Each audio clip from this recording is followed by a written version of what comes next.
All right. Good afternoon. We're gonna jump into it in just a sec. We'll give people a few minutes to file in. It is 12 o'clock sharp, high noon in Atlanta, Georgia. Hope everybody's having a great day so far. It's Tuesday, February 17th. Weather here is beautiful, starting to warm up. Spring is in the air, and I simply cannot wait to have some springtime, get outside. Unfortunately, it brings the bugs, the little bloodsuckers, so we'll have to deal with that part. But still better than the cold weather, in my humble little opinion. So, thank you guys for joining us. Jennifer is here with us to help us navigate. If you have any comments or questions, please use the chat feature down below. You can drop it in the chat. Ask any questions as we go along. Today is a topic, or today's topic, excuse me, is one that I spend a tremendous amount of time with, and it's using KPIs effectively. And the title that we used is, "If you're not keeping score, you're just practicing." And that's kind of an old saying that we've heard and used quite a bit. There are a lot of ways to use KPIs poorly. There's a lot of damage that companies can do when they don't spend enough time on the front end thinking about what's important and how do we measure it and where does the data come from and who reviews it and who owns it and how consistently do we review the data, how frequently do we review the data. And so it's one of those things. If you think about our GSD system, right, it all starts with clarity. And if you want to drive towards behavior, generally speaking, one of my favorite quotes ever is, "You get what you inspect, not what you expect." And that little saying is so straightforward and simple because if I say, "Hey, Joe, I want you to go do this," but then I don't follow up with Joe and ask him how it's going and ask him, what's working and where's the struggles and that sort of thing, um, then Joe may pay attention to it for a couple of days and then something's going to happen. And Joe, not necessarily going to lose interest in it, but he's probably not going to be as diligent as if there's a scoreboard up and if there's weekly review meetings about KPIs and if there's follow up and if there's planning sessions and all of the things that need to go along with using KPIs effectively. So, those of you guys who are new to our circle, um, this is very much ran like a podcast. We have a paid session that is a much deeper dive with myself, Dr. Michael McIntyre, and Jerry O'Hanlon. Those are 3-hour sessions. These are more quick hit sessions. We call these hot topics because we've spent a lot of time working with people on organizational effectiveness. And one of those topics that comes up quite a bit, as you might imagine, is KPIs. So, what we're going to talk about today is, measuring what matters. That's back to the clarity piece. Um, how do you use scoreboards to change behavior, which is the discipline piece? And then metrics that drive conversations, not control, which ties in the teamwork and energy. And those are, by the way, three of the failure modes, right? So we're measuring the wrong thing is a problem. We're not using the data and following up, so it doesn't really change our behavior. That is a problem. And then going too far one way or the other. One way would be we're trying to use this to control people, and or punishment is a problem, and also using them in a way where we just look at them like it's just a newspaper and we don't do anything about it. So we're going to try to go through and help you guys avoid those failure modes, and talk through some of the ways, some of the best practices that we've seen over the last 25 years of doing lean Six Sigma manufacturing leadership kind of work on how companies have most effectively learned how to use KPIs well. So, key point number one, if it's not tied to a specific outcome, it's just noise, right? And with our current computer systems and the speed of technology, you can almost measure anything. And it's kind of like that quote from Jurassic Park, just because you can doesn't mean you should thinking. It's really easy to get enamored with this giant Excel sheet with 47 metrics and somebody's inputting it, or even if it's automated, right? I've heard that argument. Well, Bo, I don't spend much time. It's all automated. It feeds in. Okay, well, then what do you do with it? Well, we look at it in this meeting. Okay, and then what? That's about it. And so it becomes this situation where instead of making the news, you're kind of reporting the news. You're just saying, here's what happened.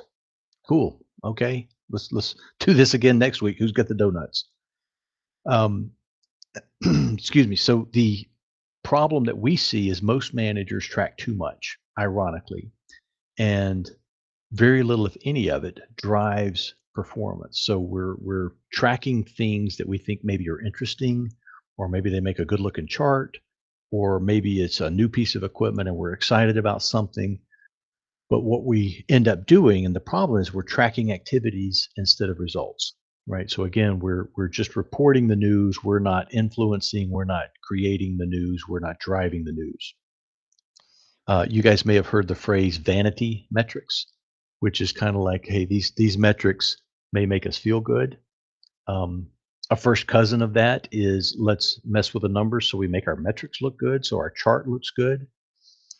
Overcomplicated dashboards, and then uh, the one that is probably more current than in the past is overcomplicated metrics that no one understands. So I've got the scoreboard and I've got to do math and I'm looking at it and you take this and this and this and add this together and you get this thing over here and very few people understand it.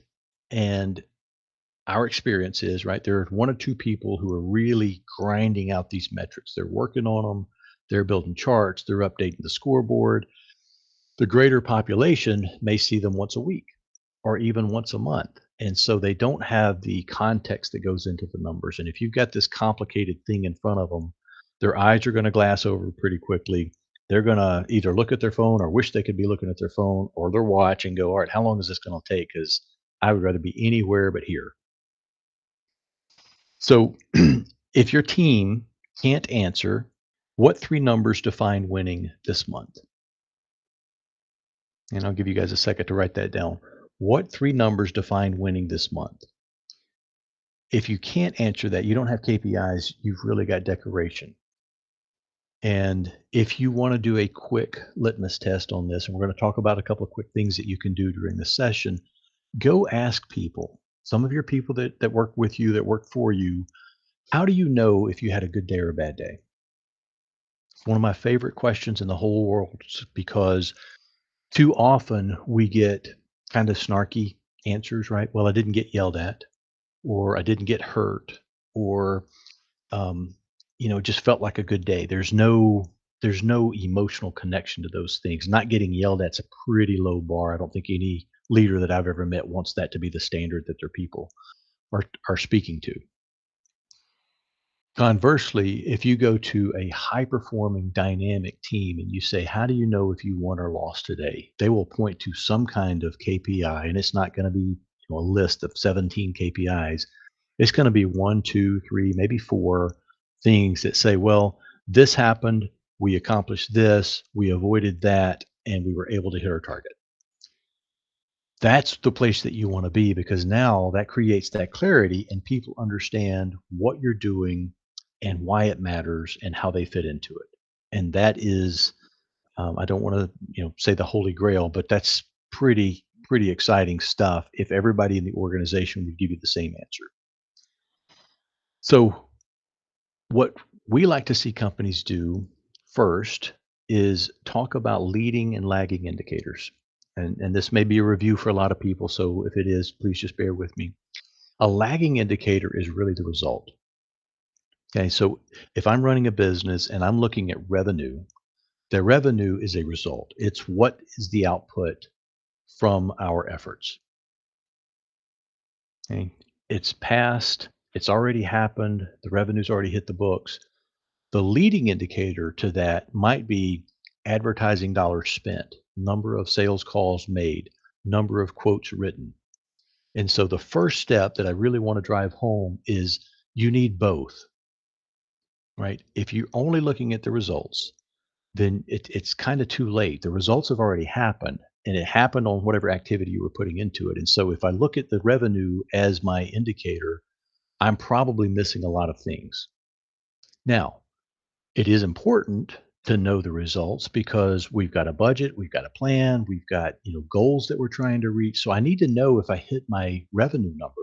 So that result number is important, but there's not a lot I can do with it other than saying, okay, what activities were we doing to create this result, which leads me into my leading indicator list.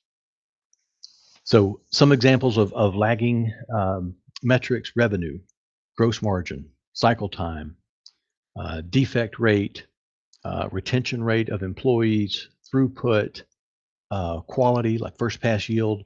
Those type of things are saying what is the result of the processes that we're doing. Okay. And again, the problem with those, if you only look at those, is they're kind of rearview mirror. They're kind of like doing an autopsy. What happened in this situation? Well, here's the result. Don't know what happened, but here's the result. On the leading indicators, or you might say the driving indicators, right? What you're looking for is what are the behaviors that we believe are going to create the result or lagging indicator that we want to see.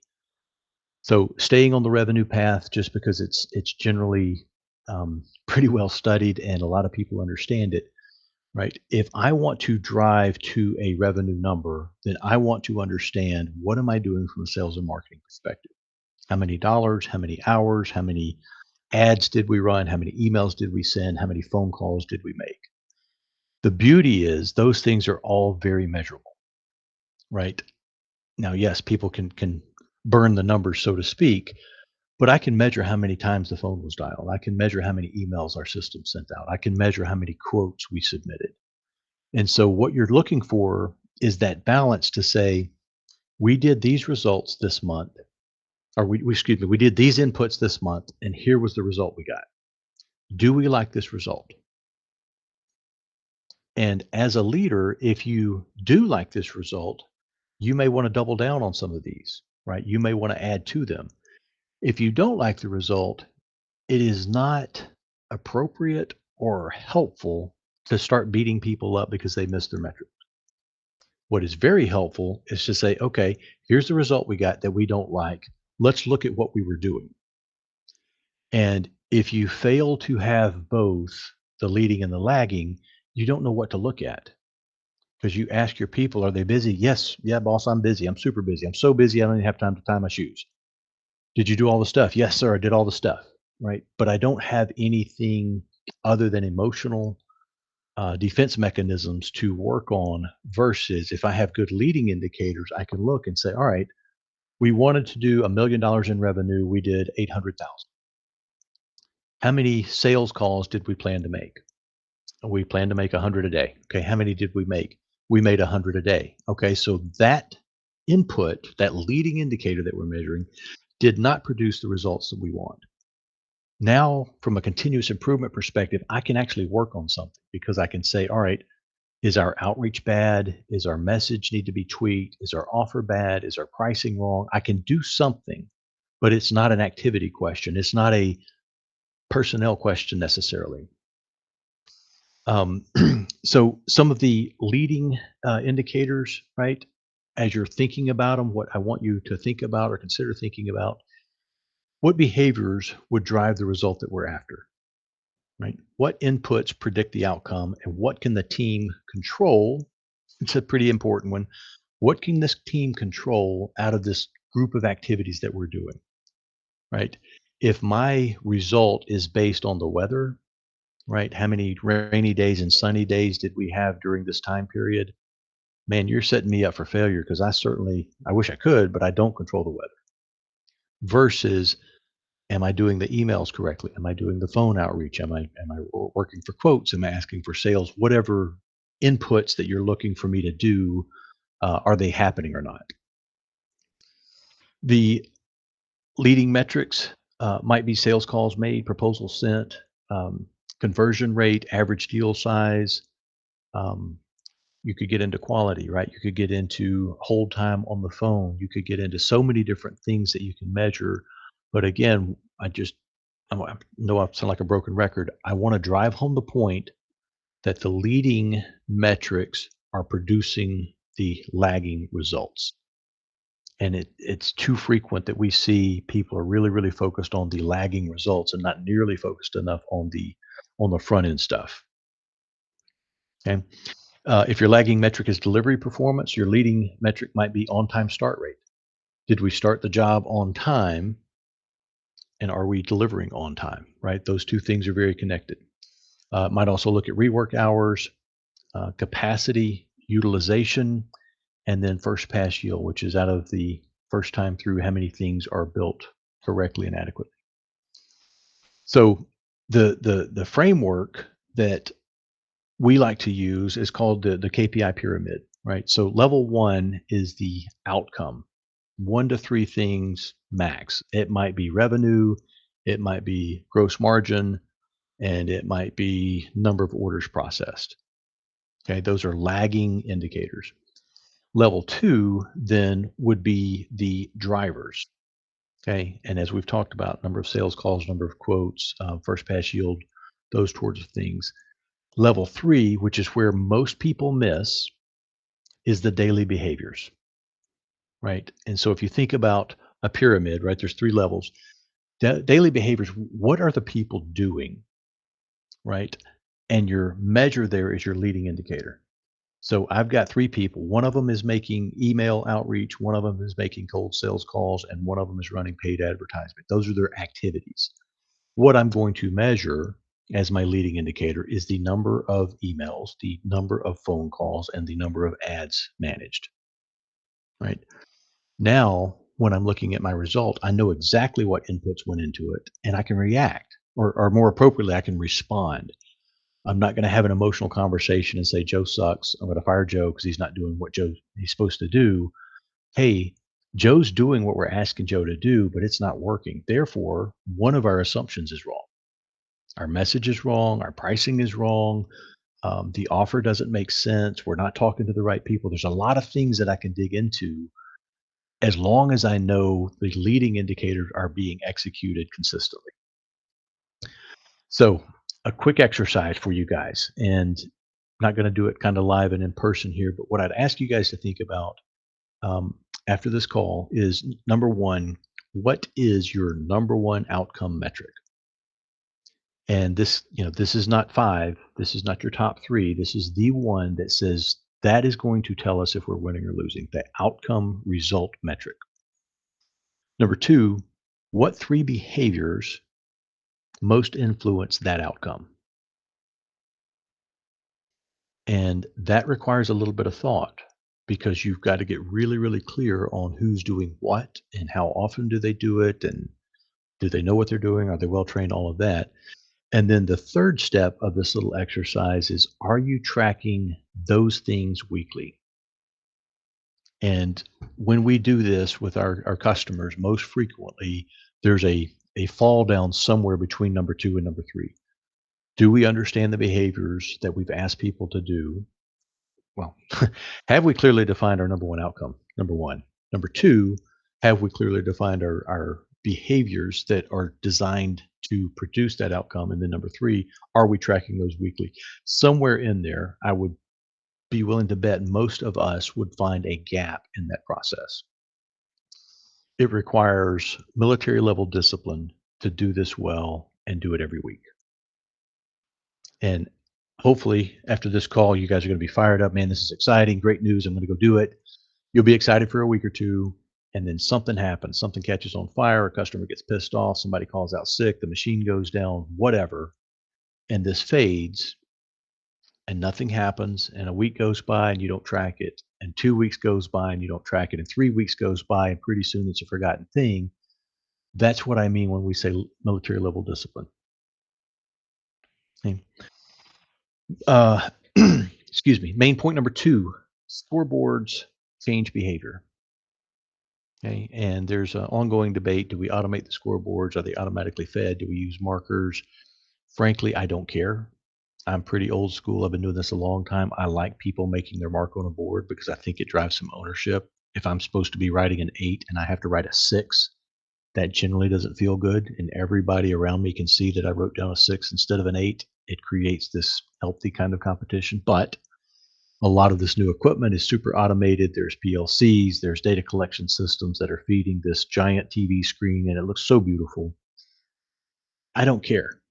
What I do care about is that however you're getting to that information, somebody is looking at it, coaching to it, reviewing it, responding it, and making something happen because of it. You want to deflate your culture, have people track something that is completely meaningless, or maybe they're tracking something that's meaningful, but nothing ever happens as a result. That is a great way to lose the engagement of pretty good people because they'll pick up quick. Man, I'm doing all this stuff. I'm tracking all this stuff. Nobody's doing anything about it. I'm telling them what the problems are, but they don't have time to fix it. They won't let me have the time to fix it. So now I'm just creating this kind of festering wound for people where every day they come in, they work hard. You've asked them to tell them what's wrong, and they're telling you what's wrong, and you're not doing anything about it. Now it's like, ugh, it's a not a good situation. So scoreboards drive behavior. Um, People don't improve what is inspected occasionally. Right, and so if you guys are football fans, I'm a huge college football fan. I'm split between Georgia and Alabama. As a side note, I grew up in Alabama, went to school at Georgia, so I'm a bit of a mess, but Nick Saban, in my mind, is the greatest college football coach that has ever coached the game. And if you watched his intensity level, whether they were winning by 42 or down by 42, it was the same intensity. And at practice, if you watch the film clips of him at practice, he's driving, he's pushing, he's coaching. Even the best of the best players, the number one draft picks into the NFL, he was riding them.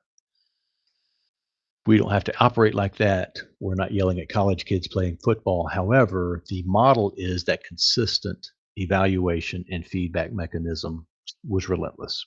And I believe, in my humble little opinion, that is part of the reason that Alabama stayed the top of the top for so long during his tenure. So KPIs will improve if they're inspected and evaluated daily. And if you can't do it daily, it has to be at least weekly. Right. Now, there's some big metrics that doesn't make sense to try to measure on a weekly basis, but there still needs to be feedback.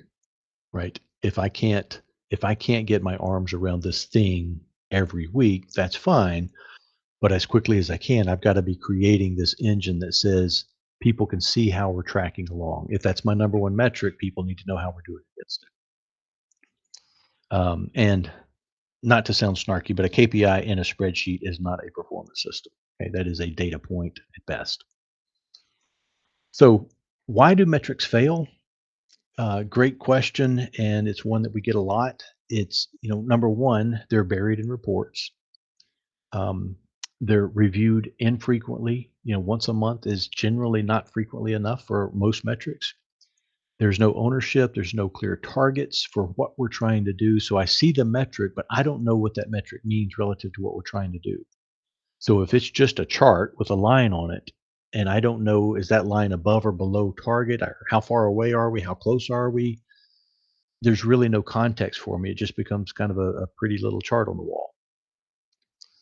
And finally, and this is the one that I think is the most difficult to find balance with, is there's no consequence or action taken from the metrics.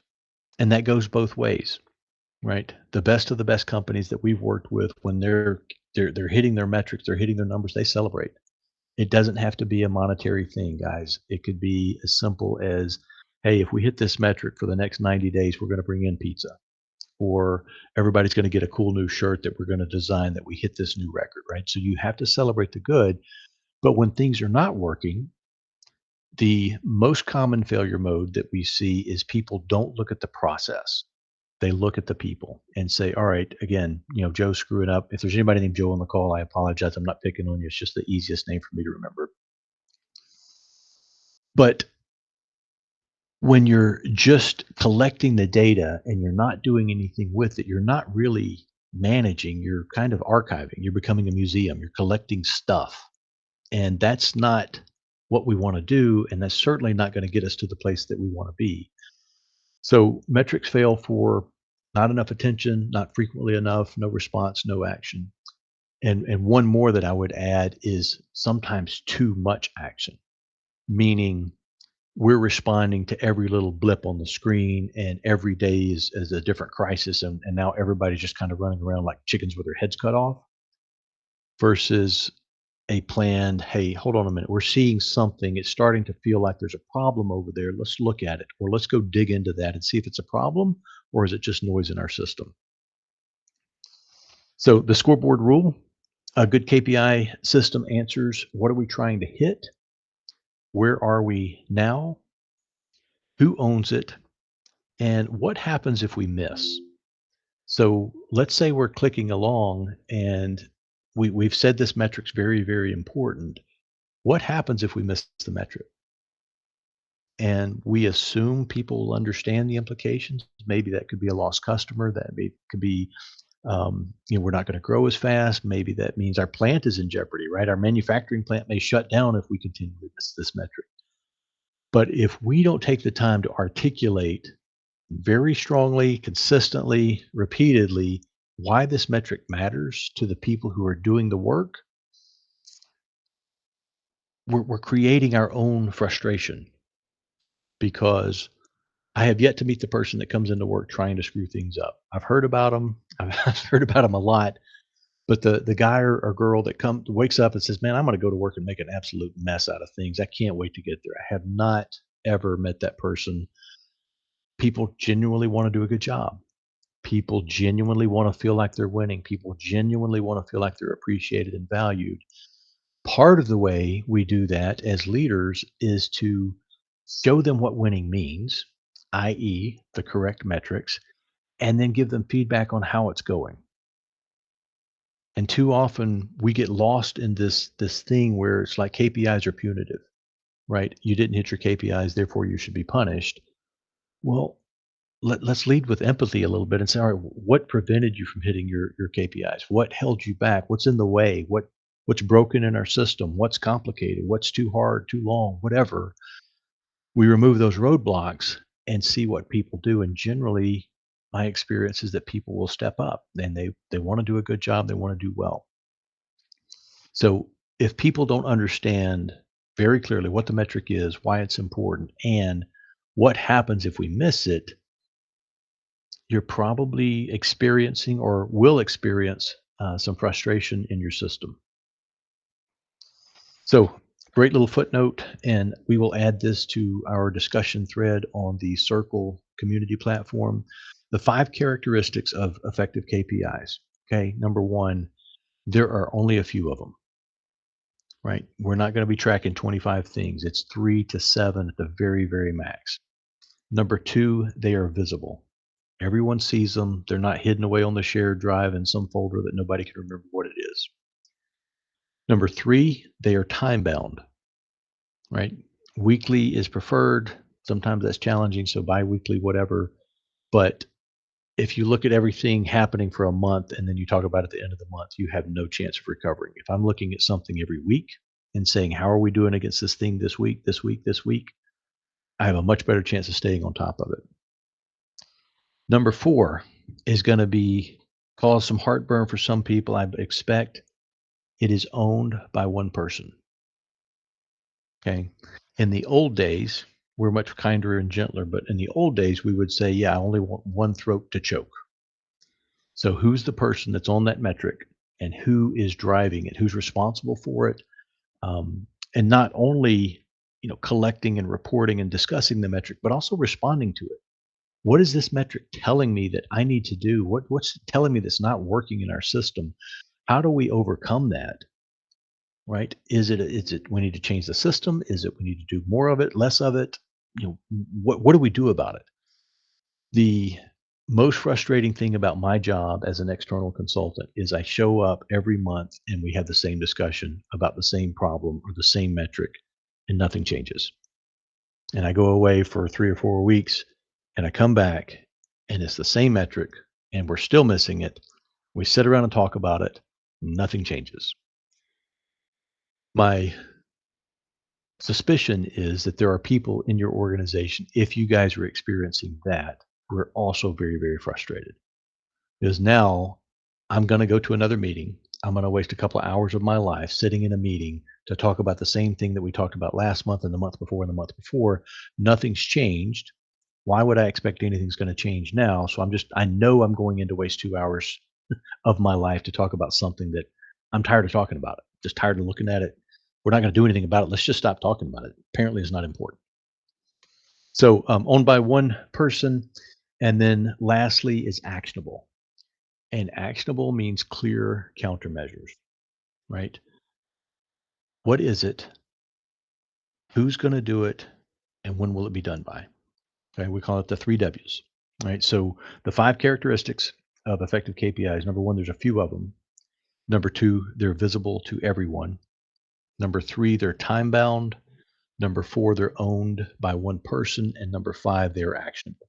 If you can click off all five of those, you probably have a pretty good KPI in front of it. So, tying this to the lean side of things, you guys know that I am a lean junkie. I love lean manufacturing. I love Lean Six Sigma.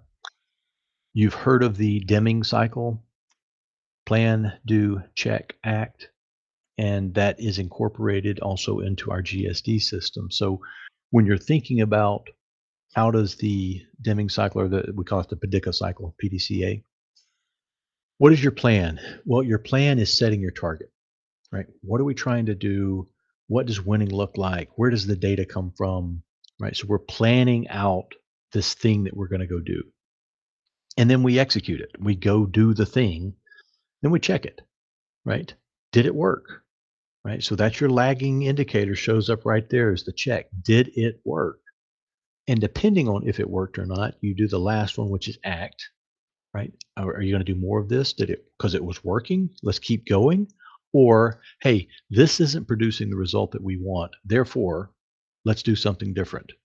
You know, we've all heard Einstein's definition of insanity: continuing to do the same thing and expecting a different result. We don't want to be that person. So, a tactical tool. Hopefully, some of you guys are doing this. Um, you can do a weekly KPI huddle meeting. In manufacturing, we would call this a control board meeting or a Gemba board meeting or a pitch board meeting. There's a lot of names for it.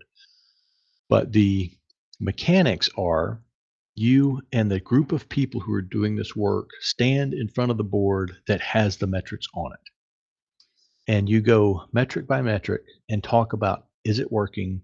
What are we struggling with? What's working well? What's hard? What's broken? What's stuck? Whatever those things are. And the idea is, the people who are doing the job know the most about how to do the job. They know about what they're struggling with. They know what's frustrating for them to do or to try to do. And so when you're standing there looking at this board, because you've got leading and lagging indicators on your board, are we winning? Yes or no? If yes, awesome, high five, great job, keep it up, thank you. If we're not, what do you think the problems are? And you're asking the people doing the work. You're not sitting in a conference room with a bunch of other managers looking at each other like, what do you think we should do? Talk to the people who are doing the work. You're going to review target versus actual. Okay, where's the red? We love red and green. You guys know it's like Christmas tree all over a good shop floor because there's red and green everywhere. And then root cause very quickly. I like the five whys. And if you haven't experienced the five whys, it is simply asking the question why 5 times. So here's what happened. Why did it happen? Why did it happen? Why did it happen? Why did it happen? To get to kind of the root cause. If you stop or you take the first little level of that question, what we see is usually you're treating a symptom, you're not treating the problem. And if you're treating the same symptom every week and you're not taking the time to go say, all right, what's causing this symptom to show up? You're probably exacerbating a frustrated group of people. It would be like if I had a nagging headache for weeks on end and I continued to take aspirin, and the aspirin made me feel better, but the next day I've got another headache. Probably would want to go see what's causing the headache, right? I'd probably want to go see a doctor and say, hey, doctor, I've had a headache for 3 weeks. I don't know what I'm doing wrong. What's going on? Is there something wrong with me? Same is true in manufacturing. So we get numb to this problem, this symptom that we're seeing, and we've got our people working really hard and they're figuring out how to try to work around the problem. And now I've created kind of this little side factory where people know the secret sauce of the notebook of how you fix that thing is in Joe's desk because Joe solved it every week for the last 12 years. It's just it's just wildly frustrating. So, got to get to the root cause, solve the problem, not the symptoms. Number 4, at your weekly huddle meeting, what are the countermeasures that we're going to do between now and next week?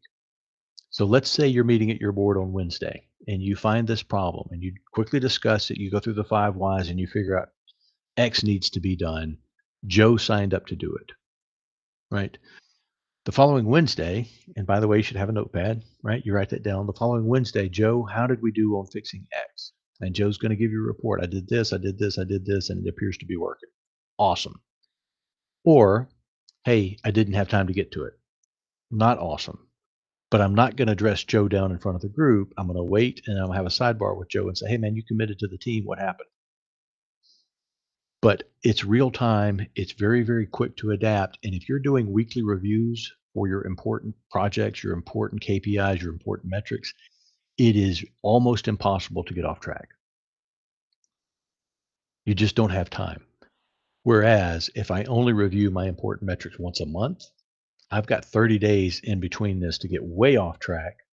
I have a meeting, somebody yells at me, we formulate a super exciting dynamic team, we go do some stuff, and I don't talk about it again for 30 days. It's just too long. It's just too slow in our world. And then number 5, the owner and deadline. So at your weekly huddle board, who owns it and what is the deadline? So this is not the place where you do storytelling. This is not the place you do blaming. This is just facts in action, right? What are we trying to do? What's the facts? Who's going to do it? When's it going to be done? So quick review, KPI huddle, 20 minutes tops. Review the target versus actual. What's red, meaning what's out of target. Quick root cause analysis, 5 whys. Define your countermeasures for the following week. And number 5, who is the owner deadline? Okay. As a leader, if you're facilitating this huddle meeting and you're talking with your team, don't wait till the following week to touch base on it. Okay, so in our example, we did a Wednesday huddle meeting. We found the problem. Either Thursday or Friday, I'm going to circle back to whomever signed up for that thing to say, hey, man, how's it going? You need any help? Anything you're stuck on? You got it? You good? Going to be ready for next Wednesday. I want to drive the ownership of that person to say, hey, yeah, I got it. I've got plenty of time. No worries. I'm going to have it done. And I also want to make sure they know I'm inspecting it, right? I said at the beginning, you get what you inspect, not what you expect. I don't want to find out on Wednesday that the person didn't have time to do it because then it's too late. So if I touch base the day after or 2 days after, I might even touch base on Monday, but I'm going to do everything in my power to let that person know how important it is. Now, if I do all that and I get to Wednesday and it's still not done, that's a different conversation. I'm going to pull the person to the side and say, "Hey, this is not who we are. This is not good enough." But I also want him to know, or her, if you're going to miss, don't tell me when it's due that you've missed. That is just crap. That sucks. It pisses everybody off. Don't be that person. Come to me if you're going to miss. Let's talk about why. Let's talk about can we recover beforehand, not when the report is due or the project is due. So a powerful line to use or think about: the scoreboard creates emotional engagement, right? I talked about the old school. I want people to go up there with a dry erase marker or a marker and put their number down beside their name. I think that creates a tremendous amount of ownership, and it's hard to replace that with just a computer board that people walk by, and after 4 or 5 times of walking by, I'm not sure how many people look at those things. Not lobbying for it, just sharing my opinion. And when people see their number and they see how they stack up, generally they'll find another gear, especially if they're maybe not performing as well as their counterparts. Had a great story at a manufacturing plant in North Carolina. We were just putting up the boards and it was shift by shift. The third shift leader had no idea how she related to the other two. Within 3 weeks of putting that board up, she moved from last place to first place simply because she didn't know she was that far behind. So she's like, "Oh, screw this, man. These dudes ain't gonna kick my butt. Watch this." And she started killing it only because she was aware, right? It wasn't that she was bad and lazy before. She thought she was doing a good job, right? Nobody's coaching her or giving her bad feedback. So she's just plugging along doing her thing. Well, when she saw the scoreboard and felt like she was losing, she said, "Oh, this ain't gonna happen, man. Watch this. Hold my beer." And she took off. We do that a lot to our people. And again, it's not to intentionally create unhealthy competition, but I think a little healthy competition's good. I think a little ribbing is good to say, "Man, dude, you're 3rd place out of 3 people. That where you wanna be? Is that how do I help you, man? You wanna stay in 3rd place?" Um, so just a quick sidebar. When people can see it, they can take more ownership than just assuming that they're doing a good job. Okay. Number 3, great takeaway, I hope for you guys. Metrics should drive conversations, not control, right? In our GSD system, this ties in teamwork and energy. We want to use KPIs to coach, not to police. We don't want to use KPIs as this kind of gotcha thing or an opportunity to yell at somebody or belittle them or berate them. That's absolutely not what we're advocating. And people who do that, mm, it's just not good. Just don't do that. Too often, right? There's two sides of this coin. One side is managers use KPIs too aggressively and they use them as weapons, or they don't use them at all. They go to the meeting, they listen to the report, they look at the charts and say, okay, and just nothing happens. Or it's, everybody's nervous about, oh my gosh, I'm slightly below my number. I'm going to get yelled at. I'm going to get fired. I'm going to get written up. What's going to happen? So finding that balance as a manager, finding balance, period, as a manager, it's very, very challenging. But what we want you thinking about is you can't shoot the messenger because if you shoot the messenger, you'll stop getting messages altogether. But understand and believe in your heart that people are coming in, they're trying to do a good job. And if they're saying, hey, this is not working, that's not a reason to beat them up. That's not a reason to get mad at them. That's not a reason to anything other than, all right, let's dig into and figure out why it's not working. And let's do something different. Right. So that's the coaching conversation. So reframing the role of metrics is kind of the mindset, right? KPIs are a coaching tool, a clarity tool, a focus tool, a growth tool, and a prioritization tool. Again, one of the biggest failures we see is there's too many priorities and there's no clear priority. So I've got 12 things that feel like an emergency to me. I've got time to do 2. What are the 2 that I have time, bandwidth, and ability to go do because those are the ones I need to get after? They are not a punishment tool, a surprise tool, or a micromanagement tool, right? There's a lot of talk right now on LinkedIn about micromanaging. I hate it. Not a fan. I don't want to be micromanaged, and I don't want to have the responsibility of trying to micromanage someone else. That's not the point. I'm not interested in it. Most people, by the way, my experience, are not interested in it.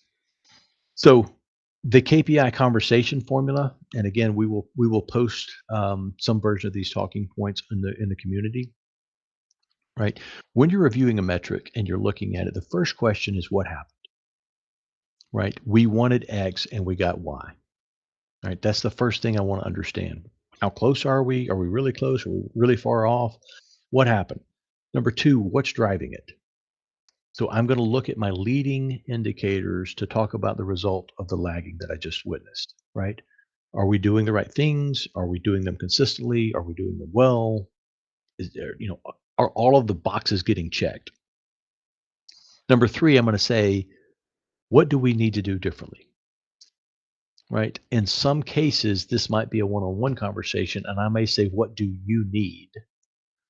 But in general terms, it's rarely a single contributor that you're talking to. Maybe sometimes, but generally speaking, it's a group of people. So we're going to say, guys, what do we need to do? I want to demonstrate that I'm a part of the solution with them. I'm not handing them this pile of crap to go figure out and fix, but hey, we're stuck in this thing. What do we need to do differently? And then number 4, what's the next action? So what specifically do we need to do? And as you might guess, who's going to do it, and when is it going to be done by? Right. So that's kind of the KPI conversation. If something is going wrong and my default mindset is who screwed up, I am going to build a culture of defensiveness. I'm going to build a culture where people don't talk to each other. I'm going to build a culture where people don't tell me what's going on. I'm going to build a culture of basically disconnected mediocrity. If I approach the problem and say, how did our process allow this to occur? Now I am partnered up with my teammates to say, hey guys, let's look at this thing together. How did this happen? Where did our process fail? I'm going to create an environment where people are open to talk to me. They're going to bring me feedback. They're going to welcome me into the problem solving thing because they see that it's not this boss employee power grab thing that I'm trying to do. It's, hey guys, this happened and it sucks. How did our process fail that allowed this happen? What do we do to recover? Right? That's what a nurturing leadership vibe feels like. And your people will respond to that. Almost always they will respond to that. Very, very few times have I tried that approach and people didn't get into the vibe with it. Um, what you don't want to do is say, why did you miss this? Right? Why did you screw this up? Why didn't you recognize this was a problem? Right? Those accusatory kind of blunt come at people with a hammer in the hand just don't work well. How did the system fail? What did the process break down? Hey, is there a step missing from our process, guys? Did we miss a step that we should have had that we're not doing currently? Those questions are not without consequence, right? I'm not saying that you don't ever hold people accountable. I'm saying let's make sure that our process is capable and bulletproof and repeatable. And if all of that is true, then I can have a conversation with people. But until I verify all of that stuff is right, I'd be kind of a jerk to go beat up on Joe or yell at Susie or whatever. So separating the people from the process is a big part of using KPIs effectively. Okay. um, Part of that are said differently. Shift from personal to process. This is not about attacking a person. This is about how did the process fail, right? A bad manager says you didn't hit the number. An effective manager says, man, our process didn't hit the number. Where's the breakdown? Right? That shift will change culture to one of teamwork and collaboration versus, hey, I'm not gonna point out anything that's wrong because I don't want to be in trouble next week when something goes wrong for me. Ownership principle. Each KPI should have a clear owner. There should be a clear update frequency. And here's another pretty common failure mode. There should be a clear recovery plan when something goes red. Now, in a lot of the plants that we've worked with, if a machine goes down, there is a very defined and posted on the machine escalation process, right? And maybe it's 0 to 15 minutes. The operators have time to like try to figure it out. At 15 minutes, they need to call maintenance. Maintenance has 15 to 30 to try to figure it out, right? So we're now 30 minutes into the problem in our escalation. They can't fix it in the next 15 minutes, then they may call the department manager, right? And so very defined, here's how we escalate things. And the reason being, guys, if a customer is waiting on us and more customers want just in time, they just want it when they want it, just the right quantity, just the right amount at just the right time, you don't have time to lose 2 hours of downtime because nobody called anybody else for help, and, "Man, I thought I could figure it out, and I was just out here doing it again." They were trying to do the right thing, but they're making a bigger mess because we didn't provide the clarity. So, your KPI might be, how quickly did we respond to this downtime? How long were we down? Did we follow our escalation process? Right? So, each KPI, clear owner, clear update frequency, and a clear recovery plan when red. Red does not mean failure. Red without action is failure. So just telling everybody it's red is reporting the news, not making the news. And we want to make the news. So another exercise for you guys after the call, which KPI are you currently tolerating underperformance on? right? And this is not to make you feel bad or guilty. This is to make you say, all right, I need to stop and think about something for a minute. Where am I tolerating poor performance? And in some cases, it may be recent, just started.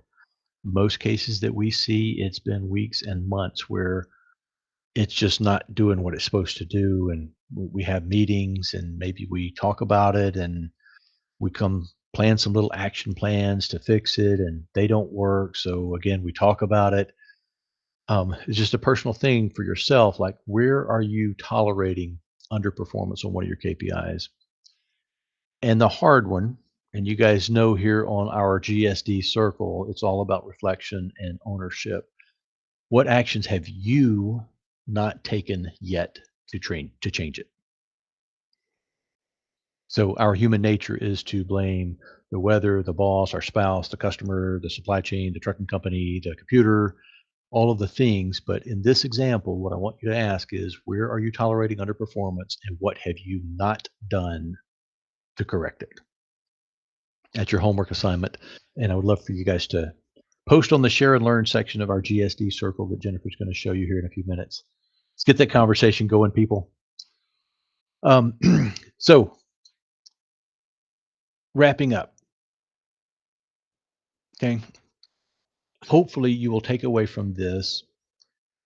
Um, you should have three core KPIs that you're focused on, no more than three. You should have at least one leading metric for each that you're looking at, and if at all possible, on a weekly basis. And you should say, all right, if I'm not already doing a weekly huddle, when am I going to start doing that weekly huddle? And so those three things are key takeaways from this session. We would love to hear about it. We would love to help you. You can reach out to me on Ask the Experts on, again, on the circle. Let's talk about it if you need some help. But what I guess I'll caution you, right? Don't try to go boil the ocean as a result of this call. I know I'm incredibly motivating, charming, and inspirational. Just kidding. But you're going to be fired up like, hey, man, there's some stuff I could go do. I'm going to go fix it all. No, go find one area, one department, one section, one sub team, something, and say, all right, let me build a model here. What does my huddle look like? What is my number one winning or losing metric? What are my leading indicators to that metric? Just stay focused. When we get excited, we get fired up, and we get inspired about something, we want to go solve all the problems that we've been looking at. And we very rapidly will burn out, or again, we'll face another crisis and lose sight. So, what I'm asking you guys to do a little reflection on this. We will post these talking points online for you guys to look at and work on, but then take one area and go make something better. The GSD community literally stands for get shit done. And you're busy and you've got 47 priorities and you got people from that work for you and people that you work for all beating you up. You got demanding customers, you got challenging jobs. We get it, guys. That's why we built this community. Take one, zero in on it, focus on it, and make it better. That is all I've got. Maybe just a couple of minutes. If anybody's got any quick questions, please drop them into chat. And otherwise, I'm going to ask Jennifer to do a quick little tour of the GSD platform. Hi, very good stuff. I liked all of that. I took a bunch of notes. I lead a big sales team, so following data is something I harp on them all the time. What did you do? What did it get you? How do we fix it? So this is relevant all across the board, any industry. I'm going to share my screen and let you see what the circle looks like. If you haven't been in and digging around, I urge you to go in. We meaning me, has spent a lot of time putting this together so that it's helpful to anyone, no matter what level of leading you're doing. It's going to start in the feed. This is very much like a social media platform, so it's very easy to navigate. If you haven't been here before, you can start here. Bo is going to explain how to use this platform to your advantage. There's a place to introduce yourself, get to know some people inside the circle. If we have announcements, it will be here. Here is where Bo is talking about the share and learn. We will drop some worksheets from this session in there. so that you can get access to them. We've got all three leaders, Doc, Jerry, Bo, and then even I stick some stuff in there if I see it floating around in cyberspace. I'll put it here for you guys just to read and stay motivated and have things to think about. But you can actually ask questions. We haven't had any yet, but I would love for someone to post some wins. So if you put these actions into place and post it here on wins and challenges, we'll send you a free book. And if you haven't seen the book, Bo and Doc wrote a book that follows along the GSD rules, which is really helpful. And down here, there is a worksheet right here, actually a big workbook that you can fill out or download. You can put your email here again and it'll send you the actual PDF so you can download it. And it's 35 pages. It goes along with all of these GSD principles that you might want to take a look at. There's more. You guys could follow through here and find all sorts of things, but let us know what you find that's valuable and be sure to sign up for some next sessions. And again, if you want to dive deeper and have more intensive training, they are available in the monthly live training for a fee. It's a very inexpensive subscription that you can pay monthly or quarterly or yearly and get access to an additional 3 hours of training and then all of these extra training courses as well. So anything and everything we have for you. Awesome, awesome, awesome. Thank you so much. And guys, thank you very much for joining us. Management is hard, managing people, managing a department, a team, a company, whatever. It's just tough. So please join us. Let's share what we've learned. Let's share with each other. Let's grow with each other, and let's create a world of better managers out there helping other people be successful. So hopefully I'll see you online. If there's got anybody have any chat questions, I must have answered everything, Jennifer. No questions asked. Thanks, You're everybody. good. Have a great rest of your week. We'll see you next time. All right, let's get shit done. Bye.